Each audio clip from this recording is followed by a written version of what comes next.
రాష్ట్రంలో 164 సీట్లు, ఎప్పుడూ లేనన్ని సీట్లు కూటమి అభ్యర్థుల్ని మీ అందరి సహకారం, రాష్ట్రంలో 5 కోట్ల మంది ఆలోచించి ఓటేశారు.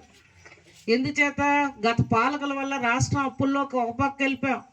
మన ఆస్తుల మీద కూడా గత పాలకుడు ముఖ్యమంత్రి, ఆనాటి ముఖ్యమంత్రి ఒక జీవం తెచ్చాడు, భూ హక్కులు దొంగ చట్టాన్ని. మన ఆస్తులకి ఆయన హక్కు కల్పించుకునే విధంగా మన ఏవైతే పట్టాదారు పాస్బుక్ల దగ్గర నుంచి మన ఇంటి కాగితాల మీద వరకు వాళ్ళ ఫోటోలు వేసుకోవడం, వాళ్ళ లోన్లకి మన ఆస్తుల్ని కొల్లగొట్టడానికి ఒక దురుద్దేశంతో ఒక చట్టాన్ని తెస్తే చంద్రబాబు గారు మనకు ప్రతిపక్ష నాయకుడిగా ఆ రోజు మన ఎస్కోట్ వచ్చినప్పుడు కూడా నాకు మీ అందరూ గెలిపించండి, ఆ దొంగ చట్టాన్ని రద్దు చేసి మీ ఆస్తులకు మీకే ఉండే విధంగా హక్కు కల్పిస్తానని ఆయన చెప్పారు. దాని మీద తొలి సంతకం చేశారమ్మా. నిజంగా చెప్తున్నాను, ఇవాళ ప్రశాంతంగా మనం అందరూ రాష్ట్ర ప్రజలంతా ఉన్నామంటే మీ అందరు గొప్పతనం. అది మా వల్ల